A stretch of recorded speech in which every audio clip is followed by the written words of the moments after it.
Tata WPL లో match number 7 DC women versus UP warriors match preview అయితే వీడియోలో చూసుకుందాం. సో ఈ మ్యాచ్ అయితే as it is DY Patil stadium లోనే జరగబోతుంది. సో టాస్ గెలిస్తే డ్యూ వచ్చే అవకాశం ఉంది కాబట్టి ఫస్ట్ బౌలింగ్ చేస్తే కొంచెం హెల్ప్ అయ్యే అవకాశం అయితే ఉంటది. అండ్ ఈ రెండు టీమ్స్ గురించి చూసుకుంటే రెండు కూడా టేబుల్ లో కింది ప్లేస్ లో ఉన్నాయి.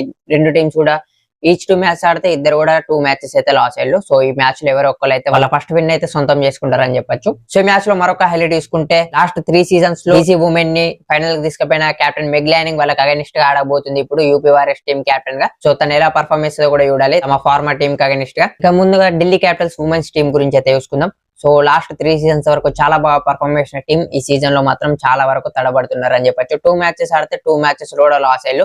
సో లాస్ట్ మ్యాచ్ అయితే చేజింగ్ లో ఆల్మోస్ట్ విన్ అవ్వాల్సింది. లాస్ట్ ఓవర్ లో కొంచెం ఎక్కువ వికెట్స్ కోల్పోవడం వల్ల మ్యాచ్ అయితే లాస్ అయ్యారు. DC ఉమెన్ బ్యాటింగ్ లో చూసుకుంటే సఫల్ వర్మ బ్యాటింగ్ ఫెయిల్యూర్ ఇబ్బంది పెడుతుందని చెప్పొచ్చు. సో తనైతే బ్యాక్ టు ఫామ్ రావాలి. ఇండియన్ బ్యాటర్స్ బాగా పర్ఫార్మ్ చేసినప్పుడే టీమ్స్ విన్ అవడానికి ఎక్కువ ఛాన్స్ అయితే ఉంటాయి. ఇక వాళ్ళ ఓవర్సీస్ బ్యాటర్స్ చూసుకుంటే లీ అయితే వికెట్ కీపింగ్ లో సూపర్ క్యాచెస్ తీసుకోవడమే కాకుండా బ్యాటింగ్ లో కూడా సూపర్ పర్ఫార్మెన్సెస్ అయితే ఇస్తుంది.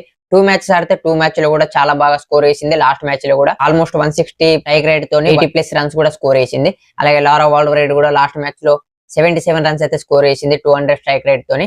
సో వాళ్ళకు టాప్ ఆర్డర్ లో ఓవర్సీస్ బ్యాటర్స్ అయితే చాలా బాగా ఆడుతున్నారు. కానీ లాస్ట్ మ్యాచ్ లో జెమెమా రోడ్రిగ్స్ కొంచెం ముందుగా వస్తే బాగుండేది బ్యాటింగ్ కి. కొంచెం లేట్ అయితే వస్తుంది బ్యాటింగ్ లో, అది కొంచెం చూసుకోవాలి. ఎందుకంటే ఫామ్ లో ఉన్న బ్యాటర్ తను బౌలింగ్ లో చూసుకుంటే Nandini Sharma star of the season గా చెప్పుకోవచ్చు. వాళ్ళకి హ్యాట్రిక్ తీయడమే కాకుండా 5 వికెటాలు కూడా తీసింది. ఆల్మోస్ట్ 7 వికెట్స్ అయితే తీసింది 2 గేమ్స్ లో కలిపి. తను తప్ప మిగతా ఏ పాజిటివ్ లేదని చెప్పొచ్చు వీళ్ళకి బౌలింగ్ లో. మేరీ జేన్ క్యాప్ అయితే ఎకనామికల్ గా బౌలింగ్ వేస్తుంది కానీ తను ఇంకా వికెట్స్ అయితే తీసుకోగలగాలి. అప్పుడే వీళ్ళ బౌలింగ్ అయితే సెట్ అవుతుందని చెప్పొచ్చు. మరోవైపు యూపీ వారియర్స్ టీం గురించి చూసుకుంటే వాళ్ళు కూడా 2 మ్యాచెస్ లాస్ అయ్యారు.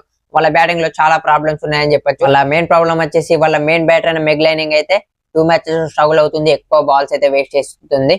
అలాగే వాళ్ళ ఇండియన్ మెయిన్ బ్యాటర్ అయిన హర్లన్ డియోల్ కూడా అంత ఫామ్ లో లేదు. 2 మ్యాచెస్ ఆడితే 2 మ్యాచెస్ లో ఫెయిల్ అయిందని చెప్పొచ్చు. లాస్ట్ మ్యాచ్ లో ఓపెనర్ గా ప్రమోషన్ ఇచ్చినప్పటికీ రాంగ్ డెసిషన్ గా చేంజ్ అయింది యూపీ వారియర్స్ కి అయితే. లిచ్ఫీల్డ్ అయితే 2 మ్యాచెస్ లో చాలా బాగా బ్యాటింగ్ చేసింది. లాస్ట్ మ్యాచ్ లో కూడా అగ్రెసివ్ గా చాలా పాజిటివ్ గా బ్యాటింగ్ అయితే చేస్తుంది. అలాగే కిరణ్ నవగిరి కూడా చాలా బాగా పర్ఫార్మ్ చేస్తుంది యంగ్స్టర్. సో వాళ్ళిద్దరే ఓన్లీ పాజిటివ్ విషయంగా చెప్పుకోవచ్చు. లాస్ట్ మ్యాచ్ లో దీప్తి శర్మ కూడా కొంతవరకు బ్యాటింగ్ లో రన్స్ అయితే స్కోర్ చేసింది. ఫస్ట్ మ్యాచ్ లో ఆశా శోభన్ నుంచి ఒక సూపర్ క్యామియో అయితే చేసినాం 10 balls 27 రన్స్. సో వాళ్ళ బ్యాటర్స్ బాగానే పర్ఫార్మ్ చేస్తున్నారు కానీ టాప్ ఆర్డర్ లో ఓపెనర్ సరైన స్టార్ట్ ఇవ్వకపోవడం అనేది వాళ్ళకు మెయిన్ ప్రాబ్లమ్ గా చెప్పుకోవచ్చు. ఇంకా వాళ్ళ బౌలింగ్ చూసుకుంటే బౌలింగ్ అయితే అస్సలు బాగాలేదని చెప్పొచ్చు. మెయిన్ గా లాస్ట్ RCB తో ఆడిన మ్యాచ్ లో అయితే కేవలం 12 overs లోనే 140 రన్స్ చేసి అయితే పూర్తి చేయించారు వీళ్ళ బౌలింగ్ అయితే. సో బౌలింగ్ లో చాలా ప్రాబ్లమ్స్ అయితే ఉన్నాయి వీళ్ళకి. సో మ్యాచ్ లో ఎవరు విన్ అవుతారు అనుకున్నారు కింద కామెంట్ చేయండి. అలాగే next WPL and IPL cricket videos కోసం మన పేజ్ అయితే ఫాలో అయిపోండి.